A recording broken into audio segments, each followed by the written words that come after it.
That is Supertramp, and give a little bit. And if I can give, if you pardon me, a tip, if you enjoyed that, then do check out the Supertramp live in Paris. And they did all that underneath the Arc de Triomphe in 1982. Fantastic concert, long before health and safety had turned up.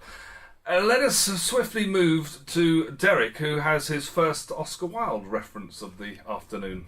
Yes, you'll have to listen carefully if you're going to spot the Oscar Wilde reference, I have to say. So, listen hard. This is a critique by Marcus Berkman in the Oldie magazine of Sylvester Stallone's new film. On a good day, as you can imagine, it's really rather fun being a film critic.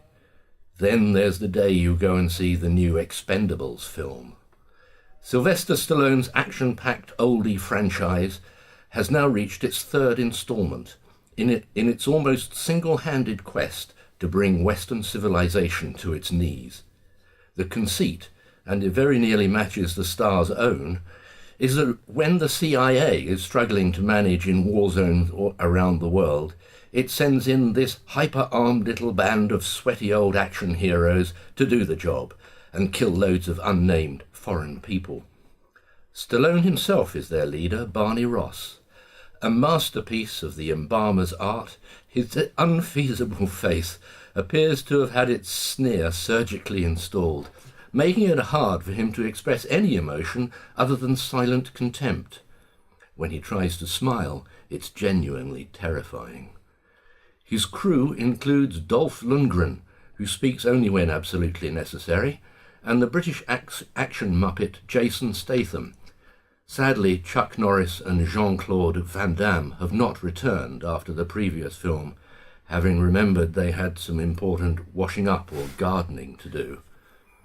In the background loiters Arnold Schwarzenegger, his very stubble tinted by small armies of professional stubble tinters. The expository scenes between Arnold and Sly are a hoot. Mumble, mumble, mumble, says Sly furiously. Hey haw, haw, haw, hey haw, says Arnold, teutonically.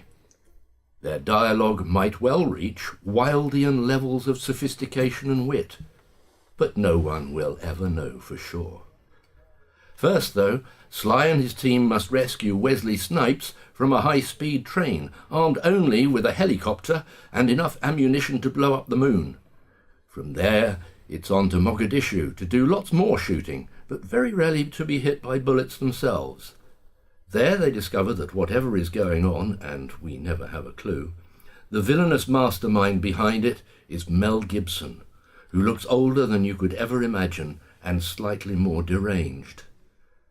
Back in the US, in a generic bar, Sly sits his team round a table and sacks them. Why? Apparently they're getting on a bit and aren't as sharp as they were. I joined for the whole ride, says Statham.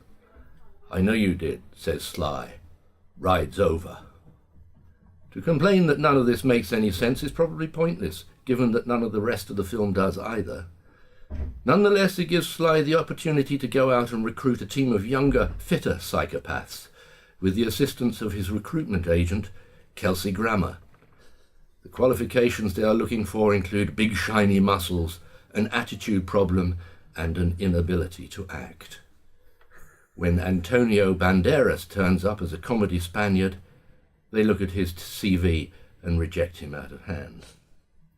Meanwhile, the old sacked crew stomp around, their buttocks clenched in rage and frustration. They're the sort of men who, if they don't like what's on TV, throw a knife at it instead of switching it off at the wall. But the youngsters, who like all young people know nothing, are captured by Mel and left in an abandoned hotel primed to explode in 45 minutes. Sly and the oldies must rescue them, defuse the bombs, and kill the entire army of a former Soviet state to escape. That they will do it is never in any doubt, although it's clear that some of them are finding the stairs a bit of a problem. In the end, the Expendables 3 does what it sets out to do, which is to make the Expendables 4 possible in a couple of years' time. There are worse retirement plans, I suppose. Excellent. You put the knife in there. Yeah. This is accompanied, by the way, there's a picture of the entire cast, and the caption is, "Oh dear." But also, and this has got nothing to do with that particular critique, there is one of Oldie's wonderful cartoons, and if you've ever looked at or read the Oldie, you will know what I mean. Just remind us what the Oldie is. The Oldie is a magazine that was founded by Richard Ingrams, previously of Private Eye. Yes. Especially for old people, basically, who had something to say, I guess. I mean, they're mostly old... like himself? Hacks, yeah.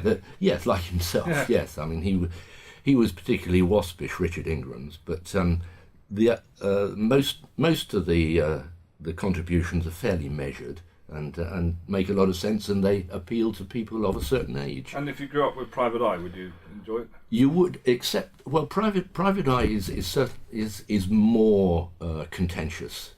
This, I mean, in here, in the Oldie, you have, for instance, articles by Raymond Briggs, the Snowman fame, and you've got a column called Rant. So every week somebody has a rant about something that really gets up their nose. Right. And you've got an agony aunt for the over 70s, and it's a really good read. And Sir Terry Wogan is one of its. He likes a rant from time to time. Yeah.